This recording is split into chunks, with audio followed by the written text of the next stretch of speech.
Hello दोस्तों, मैं कृष्ण आर्य और आप देख रहे हैं हमारा यूट्यूब चैनल आर्य कोचिंग। जैसा कि आप जानते हैं, आप यहां पर पढ़ते हैं इंटरमीडिएट की मैथ और फिजिक्स की क्लास बहुत ही सरल और यूनिक तरीके से। तो आज मैं आप लोगों के लिए लेके आया हूं इंटरमीडिएट की फिजिक्स की क्लास। और आज की फिजिक्स की क्लास में हम लोग पढ़ने वाले हैं लेसन 4 का एक बहुत ही इंपॉर्टेंट टॉपिक, ठीक है, जो कि यहां पर मैंने लिखा हुआ है, दिया गया है। परिमित लंबाई के ऋज रेखीय धारावाही चालक के कारण चुंबकीय क्षेत्र का हमें व्यंजक प्राप्त करना है। It's a most important derivation, तो इसे आप लोगों को सभी को ध्यान से पढ़ना है। लेकिन क्लास स्टार्ट करने से पहले मैं कहना चाहूंगा कि अगर अभी तक आपने हमारे चैनल को सब्सक्राइब नहीं किया है तो इस चैनल को सब्सक्राइब कर लीजिए और बेल आइकन को जरूर प्रेस कर दीजिए, जिससे आपको आने वाले वीडियोस का नोटिफिकेशन मिल सके और आप अच्छे से पढ़ाई कर सकें।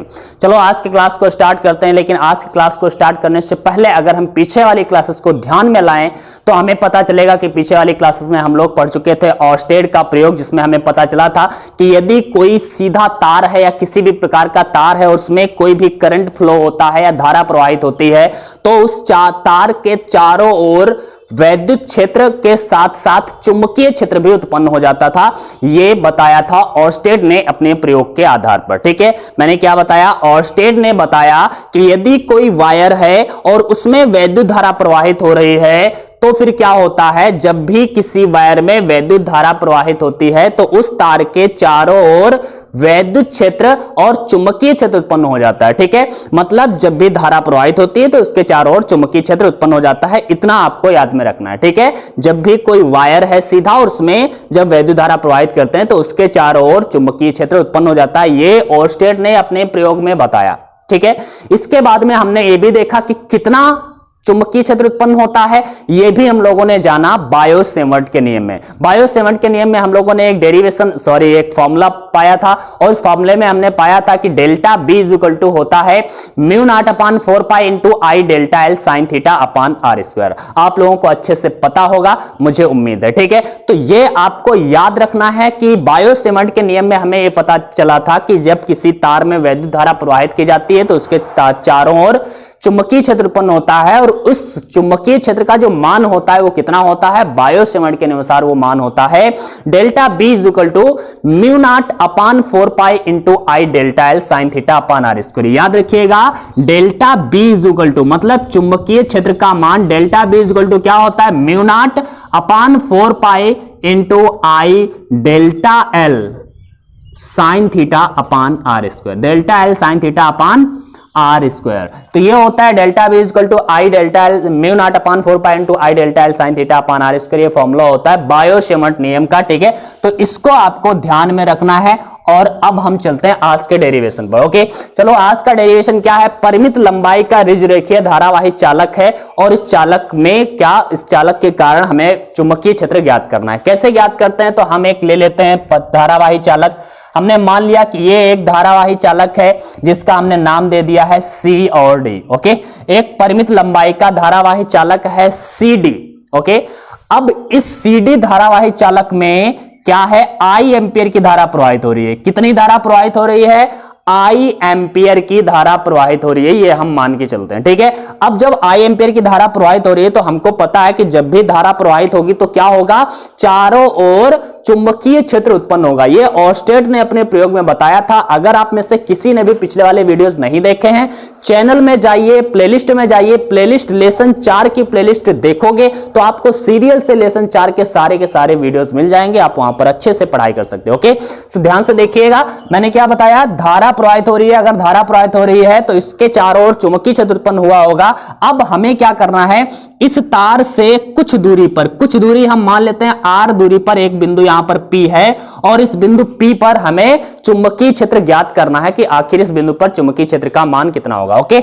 इस बिंदु पर चुंबकीय क्षेत्र का मान ज्ञात करने के लिए हमें क्या करना पड़ेगा? ध्यान से देखिए, हम क्या करते हैं? इस तार का एक छोटा सा अवयव ले लेते हैं, ठीक है। इस तार का एक छोटा सा अवयव ले लेते हैं जिसका हम नाम दे देते हैं EF, ओके।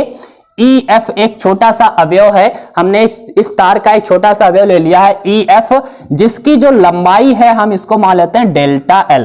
मान लिया पूरे तार की लंबाई अगर L होगी, पूरे तार की लंबाई क्या है? L होगी, तो इस छोटे से तार की लंबाई को हम डेल्टा एल या फिर डी एल लिखते हैं। आप लोगों को याद होना चाहिए, मैंने पहले भी बताया था, जब भी हम छोटे की बात करते हैं तो छोटे की बात जब भी हम करते हैं तो वहां पर क्या आता है, डी आता है। ओके, सो डेल्टा एल लिख सकते हैं या फिर आप डी एल लिख सकते हैं, बात वही है, कोई टेंशन वाली बात नहीं है। ठीक है, ई एफ एक छोटा सा अल्पांश इसका ले लिया है।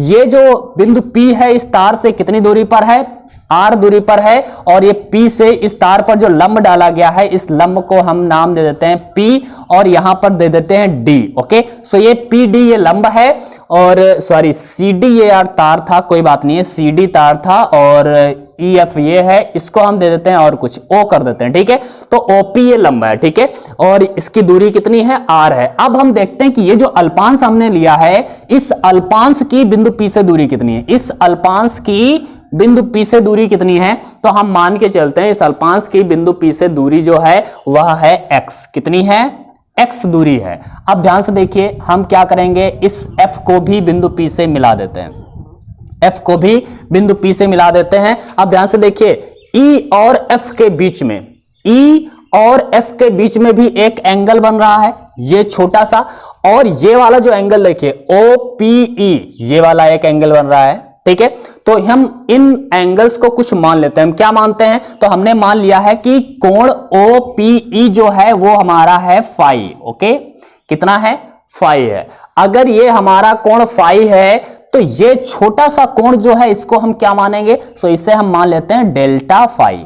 इसको क्या मानेंगे, डेल्टा फाई। हम यहां पर मान के दिखा रहे हैं, इधर लिख दिया हमने डेल्टा फाई।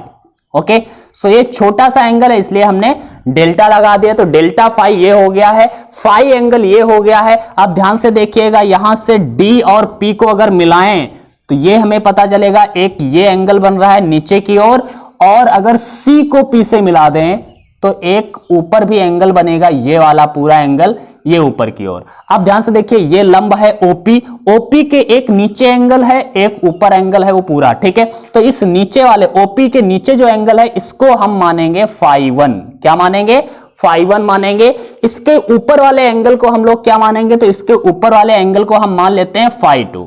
ओके, ये हमारा फाई 1 हो गया, ये हमारा फाई 2 हो गया, लेकिन फाई 1 जो है वह इस लंब के नीचे की ओर है, इसलिए हम इसे माइनस फाई 1 मानेंगे। क्या मानेंगे, माइनस फाई 1। इतना याद रखिएगा। तो इतना हमने अभी इस फिगर को तैयार कर लिया है, एक बार हम इसे और समझेंगे फिर देखते हैं। ध्यान से देखिए, मैंने क्या बताया है, एक परिमित लंबाई का तार है CD। ठीक है, इस तार में I एम्पीयर की धारा प्रवाहित हो रही है और इस तार से R दूरी पर एक बिंदु P है, यहीं पर हमें चुंबकीय क्षेत्र ज्ञात करना है। ठीक है, इस चुंबकीय क्षेत्र को ज्ञात करने के लिए हमने क्या किया है, एक इस तार का छोटा सा अल्पांश ले लिया है EF, जिसकी लंबाई है हमारी डेल्टा L। ठीक है, हमने माना कोण OPE, यहां पर लिख देते हैं, कोण OPE बराबर कितना माना है, फाई मान दिया है।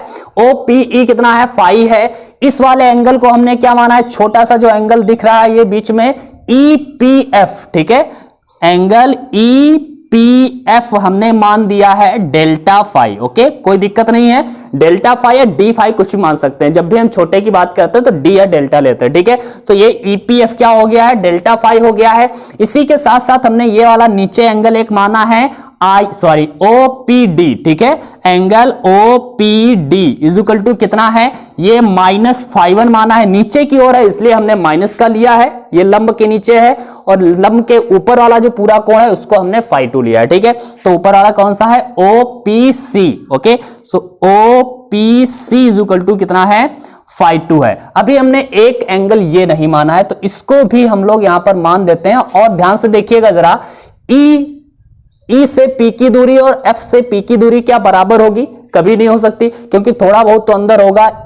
P से F की दूरी ज्यादा है P से E की दूरी से, तो हम क्या करेंगे, E से PF पर एक छोटा सा लंब डाल देते हैं। ये जो लंब डालेंगे, तो जहां पर ये लंब पड़ेगा इसको नाम दे देते हैं G। ओके, सो ये जो लंब पड़ा है, हम देख रहे हैं कि यहां से G से P की दूरी और E से P की दूरी अब बिल्कुल बराबर होगी। ठीक है, तो यहां पर जो इसके बीच में छोटा सा जो एंगल बन रहा है ना, EFG, इसको हम एक एंगल मान देते हैं थीटा। क्या मानेंगे, थीटा। तो यहां पर लिख देते हैं कोण EFG इक्वल टू क्या है, E F G is equal to क्या है, थीटा है। कोई दिक्कत वाली बात नहीं है बच्चा, नहीं समझ में आ रहा है तो कोई बात नहीं है, अभी मैं पूरा डेरिवेशन करने के बाद में दोबारा एक बार समझाऊंगा तो आपको समझ में आ जाएगा, ठीक है। तो इतना हमने कर लिया है, अब हमें क्या करना है, अब हमें यहीं पर अप्लाई करना है बायोसेवर्ट नियम। बायोसेवर्ट के नियम में क्या बताया गया था कि यदि कोई तार है, इसमें धारा प्रवाहित हो रही है तो चारों ओर क्या उत्पन्न होता है, चुंबकीय क्षेत्र उत्पन्न होता है। उस चुंबकीय क्षेत्र का जो मान होता है वो क्या होता है, यहां पर बताया गया था delta B is equal to mu naught upon 4 pi into I delta L sine theta upon R square. ये बायोसेवर्ट का नियम होता है। तो यही हम करेंगे कि सबसे पहले फिजिक्स का रूल क्या है, सबसे पहले छोटे से पार्ट के लिए हम निकालते हैं, कुछ भी निकालना हो, वैद्युत क्षेत्र निकालना हो या फिर चुंबकीय क्षेत्र निकालना हो, मैंने कई बार बताया है, छोटे से पार्ट के लिए निकालेंगे, उसके बाद में संपूर्ण पार्ट के लिए निकाल लेते हैं, ठीक है। तो इसीलिए मैंने छोटे से भाग के लिए हम यहां पर चुंबकीय क्षेत्र निकालेंगे, ई एफ छोटा सा अल्पांश लिया है, इसके कारण यहां पर देखेंगे और उसके बाद में पूरी लंबाई के लिए हम निकाल लेंगे, ठीक है। तो सबसे पहले हमें क्या करना है, छोटा सा अल्पांश जो है, इस अल्पांश के कारण हमें यहां पर चुंबकीय क्षेत्र देखना है। तो यहां पर हम क्या लिखेंगे, लिखेंगे अल्पांश ईएफ के कारण बिंदु P पर चुंबकीय क्षेत्र, ओके, चुंबकीय क्षेत्र बायोसेवर्ट के नियमानुसार। बायोसेवर्ट का नियम कहता है कि यहां पर चुंबकीय क्षेत्र जो होगा, जिसे हम डेल्टा बी कहेंगे, डेल्टा बी ऐसे लिखें कोई बात नहीं है, ठीक है। तो delta B is equal to क्या होता है, फार्मूला वही है mu naught upon 4 pi into I delta L sine theta upon R square. तो आई यहां पर धारा कितनी है, आई है तो आई रखिए, डेल्टा एल क्या है, लंबाई है इस अल्पांश की, तो डेल्टा एल ही रहेगा, तो डेल्टा एल रखिए, into sine theta, sine theta, theta क्या है, इनके बीच का एंगल, और यहां पर एंगल कितना है, थीटा ही है, तो हम थीटा ही लिखेंगे, अपॉन आर स्क्वायर। बच्चा आर क्या होता है, दूरी, और इस अल्पांश की बिंदु P से दूरी r नहीं है, कितनी है, x है, तो हम यहां पर क्या लिखने वाले हैं, r की जगह पर x स्क्वायर कर देंगे, इक्वेशन नंबर 1 हमें मिल जाएगी, ओके। अब हमें क्या करना है, ध्यान से देखिएगा, अब हमें क्या करना है, छोटी छोटी बातें इनको ध्यान में रखिएगा। हम यहां पर डेल्टा एल साइन थीटा को हटाएंगे, ठीक है। कैसे हटाएंगे, तो हम एक ट्रायंगल लेते हैं, त्रिभुज ई एफ जी, ओके, त्रिभुज ई एफ जी में, और इस ट्रायंगल में जब आते हैं तो यहां पर हम एक फॉर्मूला लगाते हैं साइन थीटा का, ठीक है। क्या लगाएंगे, साइन थीटा का, क्योंकि यहां पर हमें साइन थीटा हटाना है अगर, तो साइन थीटा हटाने के लिए क्या करेंगे, साइन थीटा का वैल्यू हम रख देंगे, ठीक है। तो साइन थीटा का वैल्यू निकालने के लिए हमने एक ट्रायंगल लिया है ई एफ जी, और इस त्रिभुज की अगर हम बात करें तो ये त्रिभुज आपको कुछ ऐसे दिख रहा होगा, ठीक है। और यहां पता है कि ये लंब पड़ा था, तो यहां पर ये लंब है ये, ठीक है। तो ये राइट एंगल ट्रायंगल है, मतलब समकोण त्रिभुज है। इसमें ध्यान से देखिए, कोण हमारा ये थीटा है, अगर ये थीटा है तो कोण के सामने वाली भुजा लंब होती है, अर्थात ये लंब है हमारा, ये आधार है और ये कर्ण है। समझिएगा मैंने क्या बताया, एक बार मैं दोबारा यहां पर दिखा रहा हूं, बड़ा सा ट्रायंगल बना के दिखाता हूं। इस तरह से ट्रायंगल बना हुआ है ये, ठीक है, इस तरह से बना हुआ है, यहां पर 90 अंश का कोण है, क्योंकि ये लंब डाला गया था तो ये 90 अंश का कोण यहां पर होगा, और ये वाला थीटा जो एंगल है ये है, जो कोण के सामने की भुजा होती है उसे हम लंब कहते हैं, ठीक है। 90 अंश के सामने वाली भुजा हमेशा कर्ण होती है, तो आधार कौन सी है, आधार ये है, ओके, ये आधार है। अब हम अगर साइन थीटा की बात करते हैं इसमें, तो साइन थीटा बराबर क्या होता है, लंब बटे कर्ण, आपको पता होगा L अपान के, ठीक है। तो यहां पर हम क्या करने वाले हैं, साइन थीटा, लंब, लंब कितना है हमारा, तो लंब ये नीचे वाला है, नीचे वाला हम कह सकते हैं ये ई जी, ठीक है। तो इसको हम लिखेंगे ई जी, अपान में कर्ण, कर्ण क्या है, तो कर्ण ये वाला है, मतलब ई एफ लिखें या फिर डेल्टा एल लिख लें, कोई दिक्कत नहीं है। ई एफ का वैल्यू क्या है, डेल्टा एल है, तो डेल्टा एल लिख लिया है। हमें क्या चाहिए, यहां से हम क्या करेंगे, डेल्टा एल और साइन थीटा, डेल्टा एल इधर कर देते हैं, तो डेल्टा एल साइन थीटा, यहां पर डेल्टा एल साइन थीटा था, तो डेल्टा एल साइन थीटा का वैल्यू निकाल लेते हैं, ईजी निकल के आ जाएगा, क्योंकि हम डेल्टा एल की साइन थीटा के साथ गुणा करेंगे तो बन जाएगा delta L sine theta is equal to क्या बन जाएगा, ई जी, okay. Delta L sine theta की जगह पर हम लोग क्या लिख सकते हैं, यहां पर ईजी लिख सकते हैं, तो हम यहां पर लिख देते हैं ईजी। इसलिए ये जो इक्वेशन बनेगा ऊपर वाला, delta B is equal to क्या बन जाएगा, mu naught upon 4 pi into में आई ऐसे रहेगा, लेकिन डेल्टा एल साइन थीटा की जगह पर हम लोग क्या लिखेंगे, ई जी। ओके, ई जी अपान में क्या है, एक्स स्क्वायर, तो एक्स स्क्वायर रहने दीजिए। अब हमें क्या करना है, इसके बाद में अब हमें ईजी का भी वैल्यू निकालना है। भाई अभी हमने डेल्टा एल साइन थीटा को हटाया, अब हम डेल्टा एल साइन थीटा को हटा के ईजी लाए हैं, अब ईजी को भी हमें हटाना है। ठीक है, ईजी का वैल्यू कहां से निकालेंगे, तो ईजी का वैल्यू हम इस वाले ट्रायंगल से निकालेंगे। पहले ये वाला ट्रायंगल लिया, अब की बार नीचे वाला। ठीक है, ट्रायंगल दिख रहा है ईजीपी। ठीक है, कौन सा ट्रायंगल, ईजीपी में। और इस वाले त्रिभुज की जब हम बात करेंगे तो ये वाला त्रिभुज किस प्रकार का, ध्यान से देखिएगा, इसमें लंब कर्ण कहां कहां है हम आपको समझा देते हैं। ध्यान से देखिए, हमारा यहां पर जो कोण है, कोण यहां पर ये है डेल्टा फाई, और डेल्टा फाई अगर यहां पर कोण है तो डेल्टा फाई के सामने वाला ये लंब होगा, मतलब जो ईजी है यहां पर लंब कहा जाएगा। क्या है, ईजी जो है ये लंब है, और ये 90 अंश का कोण यहां पर है। ठीक है, तो ये हो जाएगा कर्ण, ये जो x है हमारा ये कर्ण हो जाएगा, ये लंब है ये कर्ण है, और साइन थीटा हम यहां पर फिर लेंगे, तो साइन थीटा, थीटा यहां पर कितना है, थीटा नहीं, यहां पर कोण है डेल्टा फाई, क्योंकि इनके बीच वाला छोटा सा कोण जो हमने लिया था डेल्टा फाई, तो साइन थीटा नहीं, sine delta phi is equal to क्या हो जाएगा, लंब बटे कर्ण। लंब क्या है, ई जी अपान में कर्ण क्या है, x।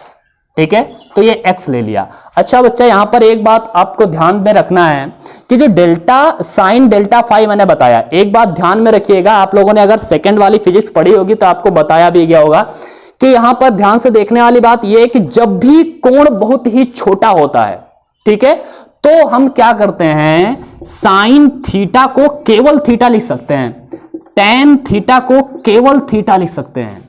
कब, जब कोण थीटा जो होता है बहुत ही छोटा होता है, ऐसी स्थिति में हम साइन थीटा को केवल थीटा लिख सकते हैं, और टेन थीटा को भी हम केवल थीटा लिख सकते हैं। यहां पर जो डेल्टा फाई है बहुत ही छोटा कोण है, इसलिए हम क्या करेंगे, साइन डेल्टा फाई को केवल डेल्टा फाई भी लिख सकते हैं। ठीक है, तो हम लोग यहां पर क्या लिखेंगे, डेल्टा फाई, साइन को छोड़ते हैं, delta phi is equal to हो जाएगा ई जी अपान एक्स। ये लिख देना कब, जब delta theta is very very less than theta. ठीक है, जो थीटा से ये जो डेल्टा फाई है बहुत ही छोटा हो, तब हम क्या कर सकते हैं, तब हम यहां पर साइन डेल्टा फाई को केवल डेल्टा फाई लिख सकते हैं। तो डेल्टा फाई लिख दिया is equal to EG upon X. हमें किसका मान चाहिए था, तो हमें चाहिए था मान ईजी का, तो ईजी का मान निकालते हैं। ये इक्वेशन नंबर 2 यहां पर लिख देते हैं भाई। ठीक है, कहां पर हमने मान रखा था, यहां पे रखा था, सॉरी। ठीक है, तो ये इक्वेशन नंबर 2 लिख देते हैं। अब यहां पर ईजी का वैल्यू यहां से निकालना है, यहां से ईजी का वैल्यू निकालिए और फिर यहां पर रखते हैं। ठीक है, तो ये क्या बन जाएगा, x इधर कर दें तो ईजी इज इक्वल टू निकल के आएगा x into delta phi.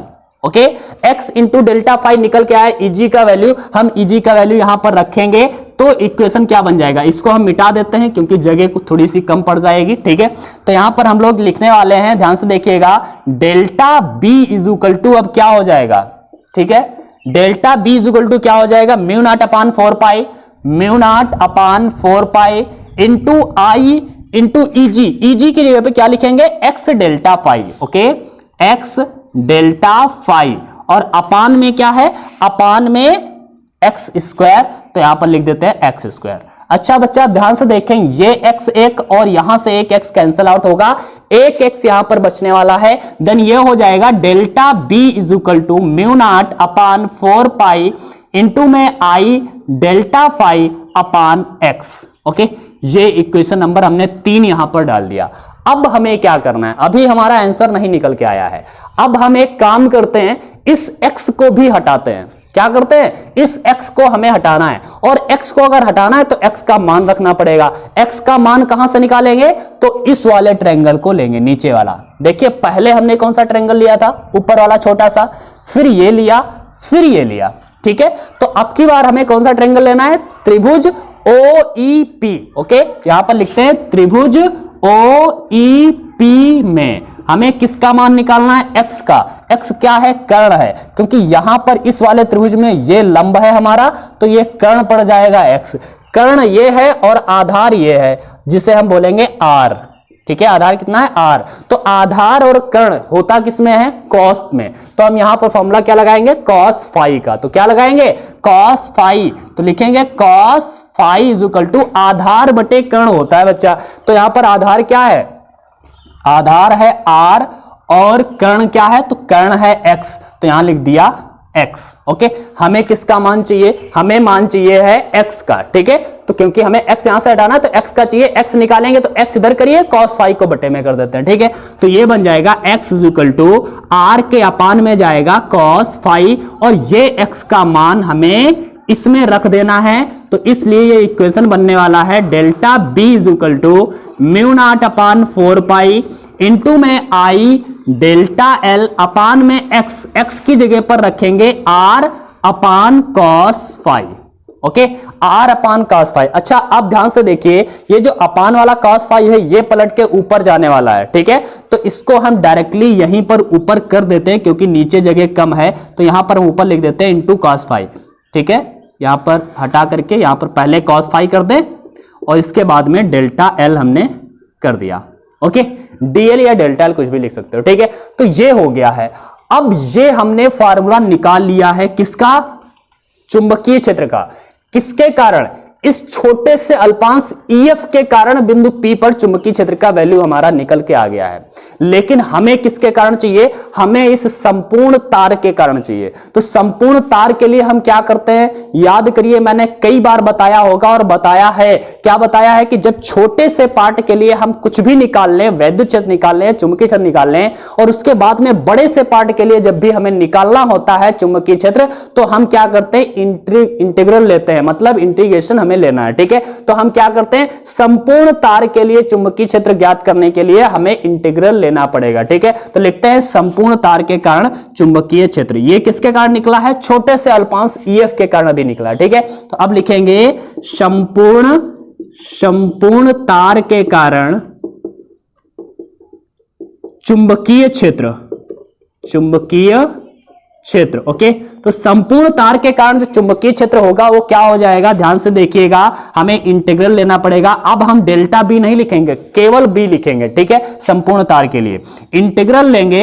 Integral की जो लिमिट होगी वो क्या होगी, तो लिमिट हमें संपूर्ण तार के लिए निकालना है, तो φ1 यहां से यहां तक के लिए है और φ2 यहां से यहां तक के लिए है, क्योंकि φ1 ये है और φ2 यहां से पूरे के लिए ऊपर वाला है। तो हमें φ2 से लेकर के φ1 तक का टोटल निकालना है ना, तो हम यहां पर लिमिट क्या लेंगे, φ2 से लेकर के लिमिट जो है, अपर लिमिट है φ2 और लोअर लिमिट जो है -φ1 है, नीचे की ओर था इसलिए माइनस लिया था। ठीक है, तो -φ1 ये लिमिट रहेगी और आगे ये हमें लिख देना है mu naught upon 4 pi into आई cos फाई dl अपान में r। ओके, अब ये इंटीग्रल क्या कहता है, समाकलन करिए, सॉरी ये dl नहीं है बच्चा, d फाई था। ओके, डेल्टा फाई है, d फाई कहिए, तो ये फाई है। ठीक है, यहां पर लिख दिया। अब ये इंटीग्रल क्या कहता है, समाकलन करिए। किसका समाकलन करिए, तो d फाई कहता है फाई वाले पद का करिए। डी फाई का कहने का मतलब क्या है, फाई वाले पद का समाकलन करना है, और फाई किसमें है, कॉस में, और किसी में तो फाई है नहीं, तो जिसमें नहीं है उनको हम बाहर कर देते हैं। ठीक है, तो कर देते हैं जरा बाहर, तो ये बन जाएगा म्यू नॉट अपान 4 पाई, ये बाहर आएगा, इंटू में आई अपान आर, ये भी बाहर आएगा, और अंदर क्या बचेगा, -φ1 से लेकर के φ2 तक का करना है। अंदर बचेगा केवल और केवल cos phi and D phi. अब cos फाई डी फाई आपको मैंने फॉर्मूले बताए हैं, आपको पता भी होंगे कि cos फाई का समाकलन क्या होगा।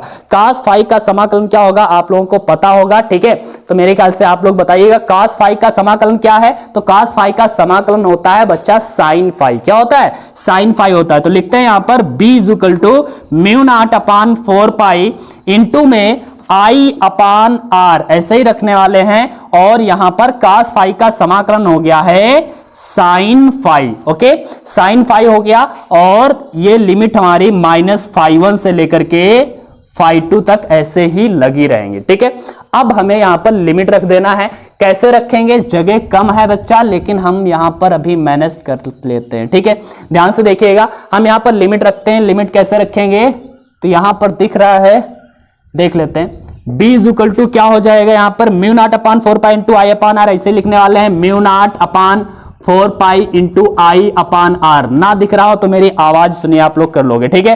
तो यहां पर हमें लिमिट कैसे रखना होता है, phi 2 पहले लिख देते हैं, माइनस लगा करके phi 1 लिख देंगे, ठीक है। तो ये लिख देते हैं जरा यहां पर साइन phi 2 और माइनस लगा के क्या लिखना है, माइनस लगा के ये नीचे वाली रखनी पड़ती है lower limit, sine minus phi 1, okay.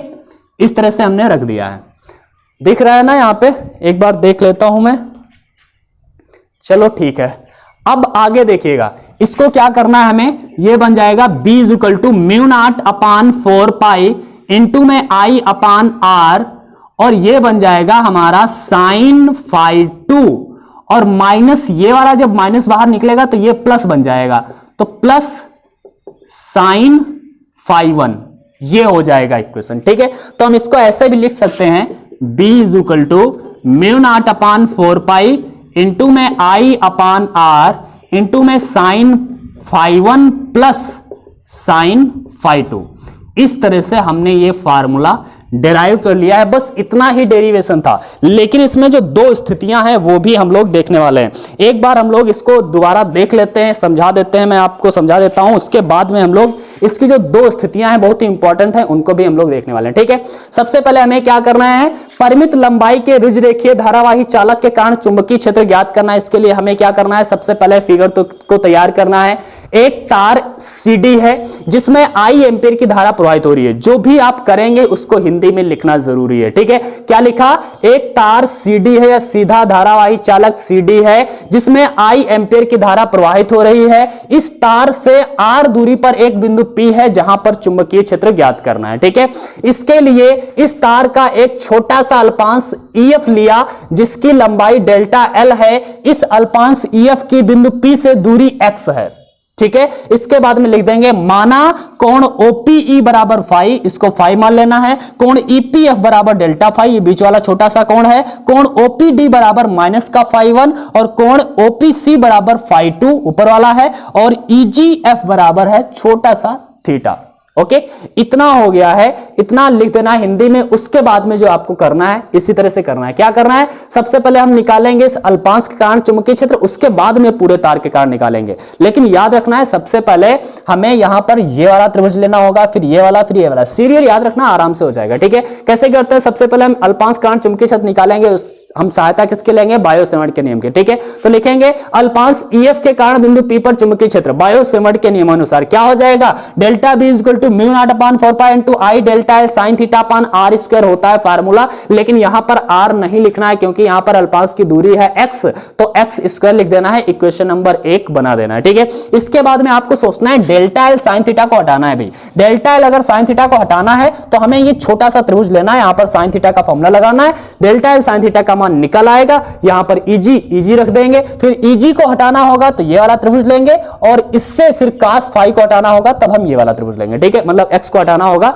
तब ये वाला त्रिभुज लेंगे। तो कैसे करते हैं, ध्यान से देखिए। यहां तक इक्वेशन नंबर 1 बना दिया। हमें क्या करना है, डेल्टा एल साइन थीटा को हटाना है तो हमने त्रिभुज लिया EFG, ओके। त्रिभुज EFG में साइन थीटा लगाया क्योंकि साइन थीटा हटाना है। साइन थीटा बराबर होता है लंब बटे कर्ण, लंब है EG, कर्ण है EF, तो EG अपान में EF क्या था, ये डेल्टा एल है जिसकी लंबाई है, ठीक है। डेल्टा एल लिख दिया EF की जगह पर, तो ये लिख दिया हमने डेल्टा एल, ओके। तो यहां पर हमने डेल्टा एल को साइन थीटा के साथ में गुणा किया तो डेल्टा एल साइन थीटा का वैल्यू निकल के आया केवल और EG, ठीक है। तो डेल्टा एल साइन थीटा की जगह पर हमने क्या लिख दिया है, EG लिख दिया है। इसके बाद में हमें क्या करना है, वही EG वैल्यू यहां पर लिख देना है, ठीक है। डेल्टा एल साइन थीटा की जगह पर क्या लिख देना है, EG। तो हमने क्या किया, delta B is equal to mu naught upon 4 pi into I, यहां तक रहा। डेल्टा एल साइन थीटा की जगह पर EG लिख दिया, अपान में x स्क्वायर, इक्वेशन नंबर 2 यहां पर छोड़ दिया, ठीक है। अब हमें EG हटाना है तो कौन सा त्रिभुज लेना है, अभी मैंने बताया था कौन सा लेना है, त्रिभुज EGP, ये छोटा वाला त्रिभुज, ठीक है। त्रिभुज EGP लेते हैं तो यहां पर हमने लिया त्रिभुज EGP में, ठीक है,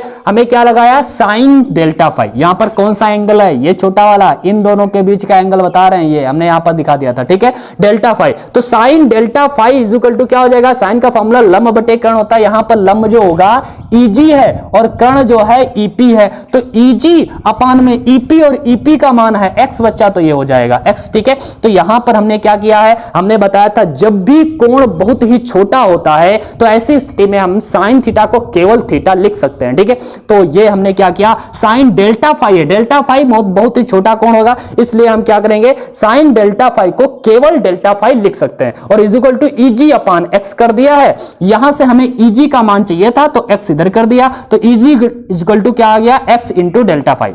यहां तक हो गया। ईजी का वैल्यू हमने निकाल लिया और ईजी का वैल्यू जैसे हमने निकाला तो यहां पर हमने ईजी का वैल्यू रख दिया, तो हमने क्या बनाया, delta B is equal to mu naught upon 4 pi into में आई इंटू ईजी की जगह पर रख दिया ये x इंटू डेल्टा फाई लिख दिया, अपान में एक्स स्क्वायर, एक x कैंसिल आउट हो जाएगा, एक x बचेगा, इक्वेशन नंबर 3 बन जाएगा, ठीक है। अब हमें क्या हटाना है, ये त्रिभुज ले चुके हैं, ये त्रिभुज ले चुके हैं, अब ये लेना है, अब हमें क्या हटाना क्या है, x हटाना है। तो हम क्या करेंगे, त्रिभुज OEP लेंगे, कौन सा त्रिभुज OEP, ये नीचे वाला त्रिभुज, ठीक है। OEP लिया तो OEP में क्या होगा, फार्मूला लगाया cos फाई, ठीक है। cos फाई फार्मूला क्या होता है, cos का आधार बटे कर्ण, तो हमने क्या किया, आधार लिया, आधार क्या है, r है, और कर्ण क्या है इसमें, x है, ठीक है। तो r बटे x इतना हो गया। हमें किसको हटाना है, x को, इसलिए यहां से x का मान चाहिए, x का मान चाहिए तो x इधर लाए, x इज इक्वल टू हो जाए r अपान में cos फाई हो जाएगा, r अपान में cos फाई हमने यहां पर लिख दिया है। इसके बाद में ये x का मान निकाला तो मैंने यहां पर रख दिया x का मान, तो delta b is equal to mu naught upon 4 pi, mu naught upon 4 pi into में आई डेल्टा एल ये लिखा हुआ है, ठीक है, डेल्टा लिखो, डीएल लिखो, कोई बात नहीं है। तो डेल्टा एल नहीं है, फाई है यार, डेल्टा फाई, ओके। अपान में x का वैल्यू रखेंगे r अपान cos फाई, जो अपान में cos फाई हो रहा था उसको मैंने पलट के ऊपर कर दिया था, मैंने आपको दिखाया था उसमें, ठीक है। तो ये पलट के ऊपर कर दिया था, ठीक है। इसके बाद में हमने ये फार्मूला निकाल लिया है, किसके कारण है, केवल इस अल्पा से कारण बिंदु P पर चुंबकीय क्षेत्र ज्ञात कर लिया है। हमें क्या निकालना है, संपूर्ण तार के कारण चुंबकीय क्षेत्र। इसके लिए हमने क्या किया, संपूर्ण तार के कारण चुंबकीय क्षेत्र निकालना है तो हमें इंटीग्रल लेना पड़ेगा, तो हमने लिखा b is equal to integral, और इंटीग्रल की लिमिट क्या होगी, -φ1 से लेकर के -φ2 तक, मतलब यहां से लेकर के यहां तक पूरा, ठीक है। तो -φ1 से φ2 mu naught upon 4 pi into आई cos थीटा डेल्टा फाई अपान में r, ये पूरा ऐसे लिख दिया, ठीक है। अब हमें क्या करना है, इंटीग्रल करना है, किसका, cos फाई का करना है, तो और सब बाहर कर देते हैं, mu naught upon 4 pi into I upon R बाहर कर दिया है। इंटीग्रल के भीतर में क्या बचेगा, cos फाई और d फाई, ओके, ये हमने बचा दिया है। ये mu naught upon 4 pi into I upon R ऐसे रखना है। cos फाई का समाकलन होता है sin फाई, तो मैंने यहां पर sin फाई लिख दिया है, लिमिट ऐसे ही रहेगी, लिमिट रख देंगे तो b is equal to mu naught upon 4 pi into I upon R, और इसमें रख देंगे sin फाई 2, क्योंकि ऊपर लिमिट रखनी है फाई 2 पहले, माइनस लगा के लोअर लिमिट रखते हैं -φ1, लेकिन ये माइनस का था तो यहां पर बन जाएगा प्लस, तो हम इससे सही से लिख सकते हैं b is equal to mu naught upon 4 pi into I upon R into में sin φ1 प्लस sin φ2, ओके।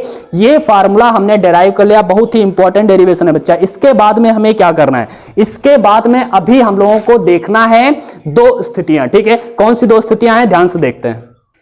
तो दो स्थितियां देखनी है। पहली स्थिति क्या है, पहली स्थिति अगर हम कहें अनंत लंबाई का तार हो, अभी हमने कितनी लंबाई का तार लिया है, परिमित लंबाई है, मतलब लिमिटेड लंबाई का एक वायर है, ठीक है। लेकिन अगर हम अनंत लंबाई के तार के लिए कह दें, मतलब अनंत लंबाई के तार के लिए, ओके, जब अनंत लंबाई के तार की हम बात करते हैं तो φ1 और φ2 90 डिग्री हो जाएगा। क्यों हो जाएगा, ध्यान से समझिए आप लोग, ठीक है।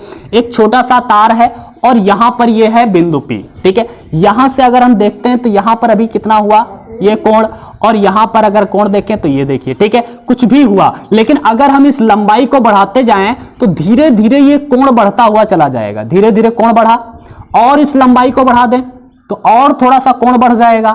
लेकिन जब बहुत ही लंबा तार होगा, बहुत अनंत लंबाई का तार होगा, तो लगभग ये लाइन जो होगी लगभग सीधी हम मान सकते हैं हो जाएगी।